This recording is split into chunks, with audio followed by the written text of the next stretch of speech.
একজন মানুষ আর একজন সিনিয়রের মাঝে করা ওয়াদা পূরণ হয়েছে। আর যদি তুমি এমনটা না করতে তাহলে আমাদের দুজনের একসাথে কাজ করতে পারতাম না।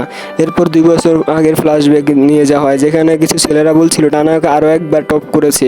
আর একটা ছেলে বলে এটা অনেক ইমপ্রেসিভ ব্যাপার, কারণ টানা না 3 বছর ধরে টপ করে যাচ্ছে।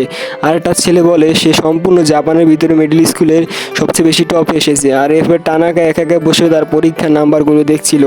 আর তখনই আকাশ থেকে ডেট নোটটা তার মাথায় এসে পড়ে। যেরপর টানাকা বলে এটা কি, আর তার তখনই টানাকার উপর থেকে আওয়াজ আসে যে এটা তোমার। আর এরপর টানাকা উপরে তাকায়, যেখানে রিওক দাঁড়িয়ে ছিল। আর রিওকে দেখে সে অনেক ভয় পেয়ে যায় এবং ভয়ে চেঁচাতে থাকে। আর এরপরে রিওক টানাকাকে দেখে আর বলে তুমি অনেক বেশি স্মার্ট, যেখানে টানাকার ইংলিশ পেপারে 28 পয়েন্ট ছিল। আর এদিকে টানাকা রিওককে দেখে অনেক বেশি ভয় পেয়েছিল, আর সে ভয় কিছু বলতেও পারছিল না। এরপর টানাকা কোনোভাবে বলে তুমি কি বলছো? তখন টানাকাকে বলে আমি তোমার স্কুল টিচারের কথা শুনেছি, আর তোমার স্কুলের টিচাররা বলছিল তুমি 3 বছর ধরে প্রায় টপ করে যাচ্ছ। এটা শুনে টানাকা বলে না না, এমনটা হতে পারে না যে আমি 3 বছর ধরে একটা নাটক করে আছি।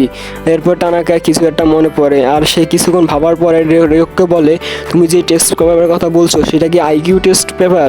এরপর রিওক বলে হ্যাঁ।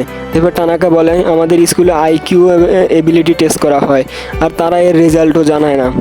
আর আমি এই স্কুলকে অনেক ঘৃণা করি। টানাকা বলে আমি এত ভালো নাম্বার এই জন্যই পাই, কারণ আমি আইকিউ টেস্ট গেম খেলি, যার কারণে আমি আইকিউ টেস্টে ভালো রয়েছি।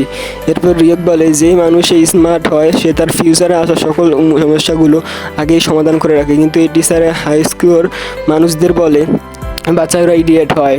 আমি পড়াশোনা এত ভালো না, কিন্তু এই বলে আমি ইডিয়েট না, আমি পাজলসটা রিটার্নস ভালোভাবে সোলভ করতে পারি পাজল গেম। এবার রিওক কিছু ভাবছিল, টানাকে জিজ্ঞেস করে কী হয়েছে। তখন রিওক বলে তোমার মতো ছেলেরাই এই জিনিসের জন্য পারফেক্ট। যেখানে টানাকা বলে পারফেক্ট থাক মানে আসলে কী বলতে চাও তুমি? এরপর রিওক বলে আমি তোমাকে এইভাবে দাঁড়িয়ে কথা বলতে পারি না, চলো তোমার বাসায় যাই। যেখানে টানাকা বলে না না, আমি তোমাকে দেখি লড়তেই পারতেছি না, আমি তোমাকে নিয়ে আমার বাসায় কীভাবে যাবো? এরপর রিওক বলে চলো, তুমি ছাড়া আমাকে আর অন্য কেউ দেখতে পাবে না। এরপর টানাকে বলে আমার রুমটা অনেক নোংরা হয়ে আছে। আর রিওকে তার বাসায় চলে আসে। এরপর ডেট নোটটা দেখে বলে এটা কি কিরার? তখন রিওক বলে ও অনেক জোরও কথা বলছো, মানুষ আমার আওয়াজ শুনতে পাবে না কিন্তু তোমার কথা অবশ্যই শুনতে পারবে। এরপর টানাকা বলে এটা হতেই পারে না, এর মানে ওই কিরার যে কিরা মানুষদের মেরেছিল, এরপর দুনিয়া থেকে ক্রাইম রেট কম করেছিল, এটা কি সত্যিই কি ওই কিরার? তখন টানাকার কথা শুনে রিওক বলে বাহ, তুমি তো একটা বাচ্চা হয়ে ওই সব কিছু জানো। যেখানে টানাকা বলে ওটা শুধু আমি না, এটা সম্পূর্ণ দুনিয়া জানে, কারণ আমরা আমাদের বইয়ের ভিতরে কিরা সম্পর্কে পড়াশোনা করেছি। এটা শুনে রিওক বলে বাহ, কিরাকে সবাই এরকম রিয়েট করছে যে সে একজন গ্রেট পার্সন। এবার টানাকা বলে গ্রেট নয়, আমাদের এতে বইয়ের ভিতরে তাকে বলা হয়েছে